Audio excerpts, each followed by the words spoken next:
statue believed to be Roman Emperor Trajan. This is original, 98 AD to 117. It's original Roman bronze.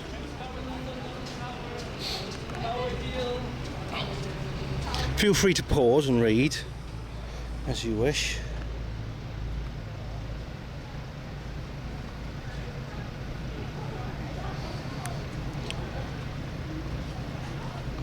These red flowers, they're not poppies, but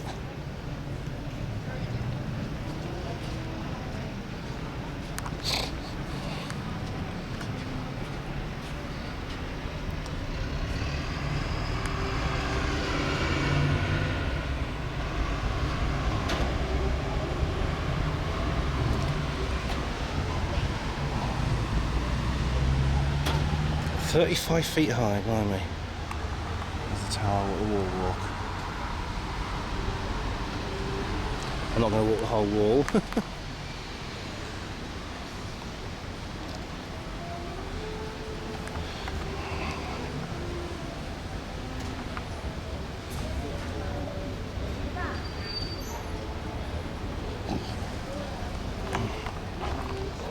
No, I don't often do kind of requests as such, or not a request, but a film specially aimed at replying to somebody, another YouTube user. But I'm going to make an exception in this case.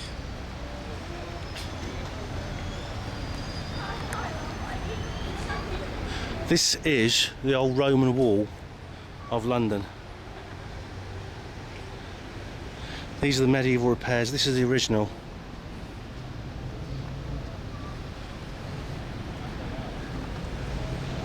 Very old now, 2000 almost 2000 years old.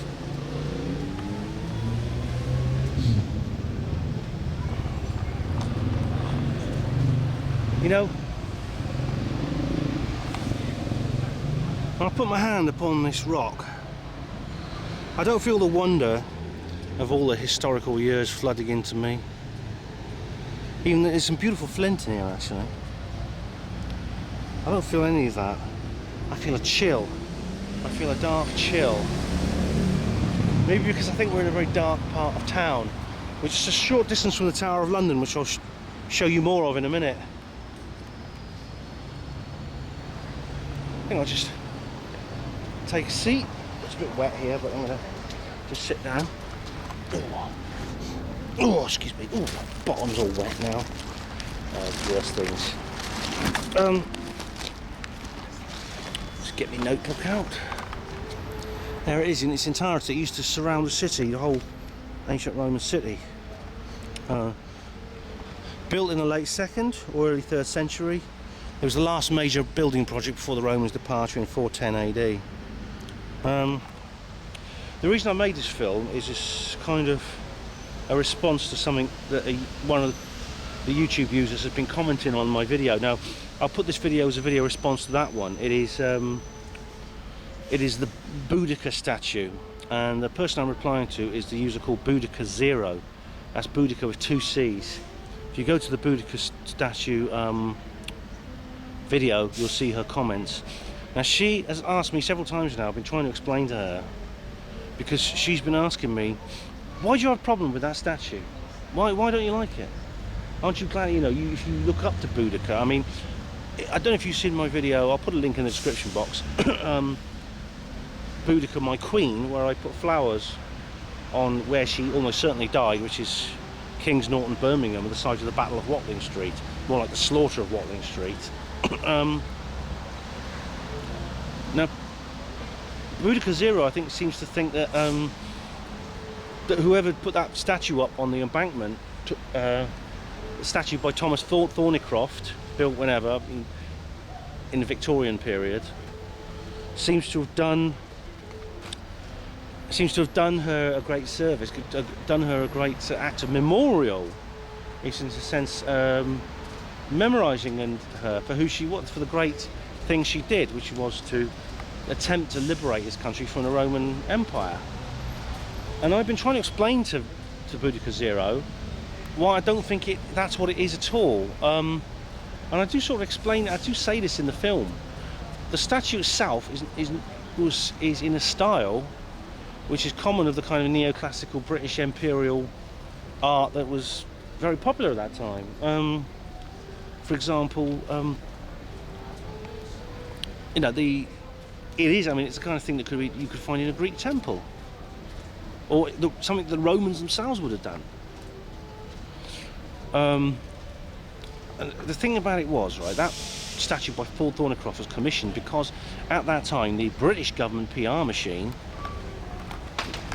Okay.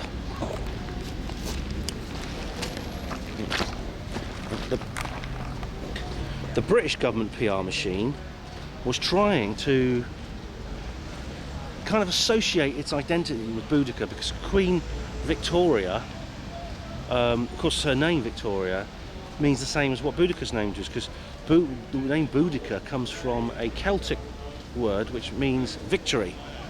And you find it today in modern Celtic languages, like in Welsh, it's the word Byddig, which you might see sometimes being chanted by people in the stands at Twickenham when we're beating England in the Six Nations, hopefully. It means victory. And Queen Victoria tried to associate herself with that identity. Well, the truth of the matter is that the real Boudicca, the real Queen Boudicca of the Iceni, this was the last pre-Illuminati culture of Britain. She was a pre-Illuminati ruler, as opposed to Queen Victoria, who was from the Hanover Illuminati bloodline and was part of the same institution, but under a different name, that Boudicca tried to fight. Wherever her grave is, I'm sure she's turning over and over and over in it at the side of that statue. Well, in answer to Boudicca Zero, that is why I really don't like that statue. I think it is a subversion of Boudicca's memory. It is a distortion. It is an attempt to hijack it for for a purpose that Queen Boudicca herself would not have approved of.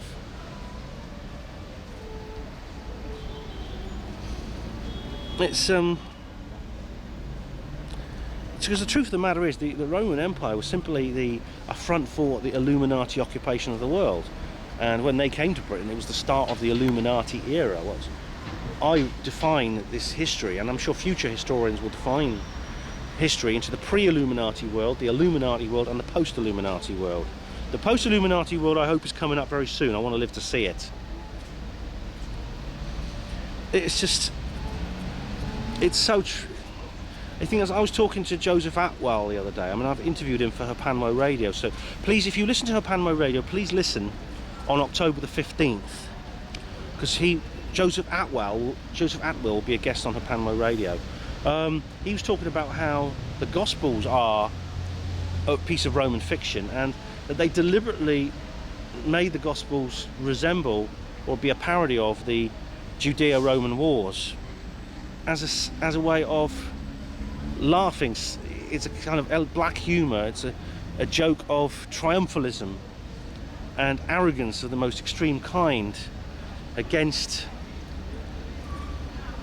their conquered peoples, in this case the Jews. Now, it's immediately struck a chord with me, and I said so on the radio show, because I've studied the Roman conquest of this country, and the thing about it is, the Romans did the same thing here. Historians have actually wondered what this wall was built for. It's 35 foot high. Well, it's 35. What remains is 35 feet. It was originally much taller. There were battlements and things on top of it. Why did the Romans build this huge wall around the city of London? It could have been to protect us from Saxon pirates, which is the official view. Or maybe it could have been done for psychological purposes. I don't know. Maybe it had a dual function in that sense. It was designed to shock and awe the natives. And I'm sure if you've seen my videos, I'll have to remember to put all these links in the description boxes, alright? But the videos where I go to Bath and I visit the Roman baths, I've been there twice now. And it's important to realise, because I mean, there's these amazing constructions, these barrel vaulted chambers which had the baths in them, like huge things, like what swimming pools we call them, not baths, with the sauna, with the hypercaust, built on a natural hot spring. And the thing about it is that area, where that hot spring comes out of Bath, that was an Iron Age holy site. There was no artificial constructions on it. There was just a wooden altar which people would place gifts to the gods, and the actual holiness of it was left. It was just left there, this big pool of water with willows around it and things like that. You can imagine what it must have looked like. A big pool of steaming hot water flowing into the River Avon. And any see, with the Romans, it's always straight lines. It's all straight lines. It's all squares. In Manda Scott's brilliant Boudicca novels, one of the characters actually says this. Isn't it strange how the Romans do everything with straight lines rather than more natural curves? And see, the Celtic art glorified the fact that nature has no straight lines. So what the Romans were doing were essentially destroying anything that's natural. This is why I think I feel cold here. I feel spiritually cold. I feel dirty. Just put my... Oh, let me put this on. And it's no coincidence. Let me just find my notebook, because I dropped my notebook. Let me just... Sorry, excuse me a moment. Listeners, I'll just get my viewers. I'll just get my notebook out again. Now, this whole area, of course, was the Roman city. It was used for more of these kind of for more and more, you know, after the Roman period. Of course, there's the Tower of London over there.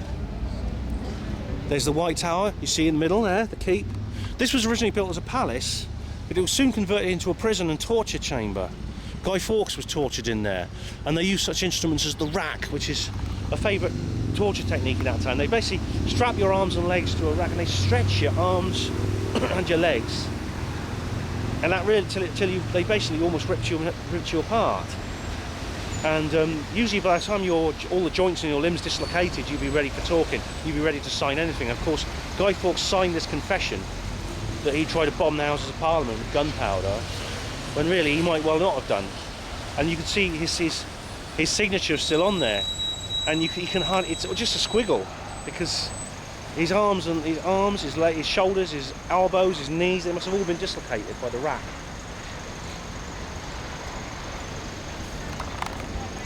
Yes, I feel no glory here, I feel no admiration, I feel cold. Now, I think the story of the Roman occupation of Britain is incredibly poignant, and as I look around me with the early 21st century world roaring past my ears, it's all the more poignant today, I can tell you. But this is just so Illuminati that they would... This is... You see, 100 years earlier, before the conquest of Britain, Julius Caesar conquered the Gauls. And the leader of the Gauls was a man called Vercingetorix, who is a hero in France today. There's a huge statue of Vercingetorix in Paris. He's still revered in France to this day, and he was France's Boudicca. He was the Boudicca of France, the French Boudicca, whatever you choose to call it. When he was conquered,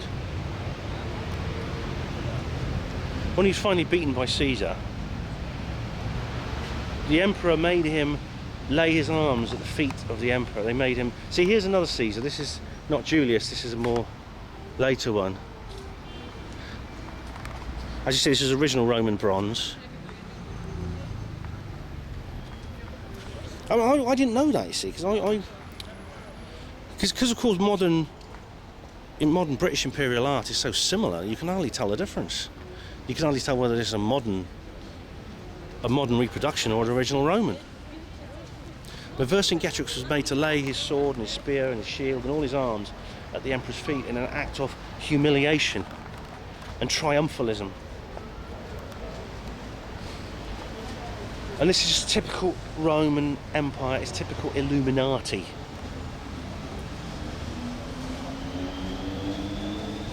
It's just absolutely, it's that the need to triumphalize and glorify your own victory in a fight, of an act of violence over another.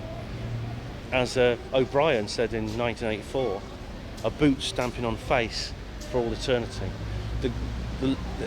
He said there'd be no love of Big Brother. There'd be always the joy of the defeat of an enemy. And that was what they did to Vercingetorix. If Boudicca had lived, they'd have done it to her. After the Spartacus was defeated, as the famous scene in the film at the end, I can't bear to watch that film. Not certain scenes I can't bear to watch, where him and all his men are crucified, and the whole road to Rome is lined with these crosses as a warning to others. And I mean, it's sad because the Roman Empire never fell. It changed its name. The Roman Empire was just a front for the Illuminati Empire.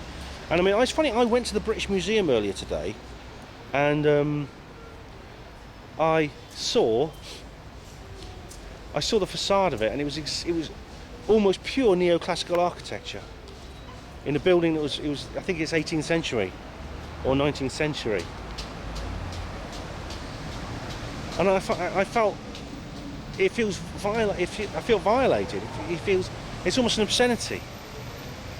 I'm sure all the happy tourists and all these Chinese guys with cameras taking pictures everywhere, I'm sure, you know, and all the Germans with their rucksacks, their school rucksacks on, I'm sure they didn't mind, but I did. So I hope that answers your question, Boudicca Zero. I really do. I appreciate you commenting and everything, you know, I'm glad you take an interest in what I do in this sense. But in answer to expand on the subject, I think I said this to you in the comments box. What I would like to see is something very, very different. I'd like to see a completely different type of memorial to Boudicca. Sorry, I got some rainwater on the lens. I'd like to see a different memorial to Boudicca. I'd like to see one done in the naturalistic pre-Illuminati style. The kind of statue that her own people would have done. Plenty of Celtic art survives. Sculptures, reliefs, figurines. It'd be very, very easy to produce a statue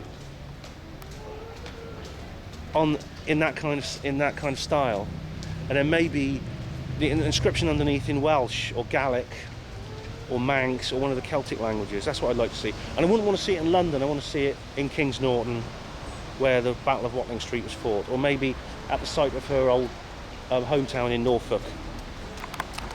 That I think would be appropriate.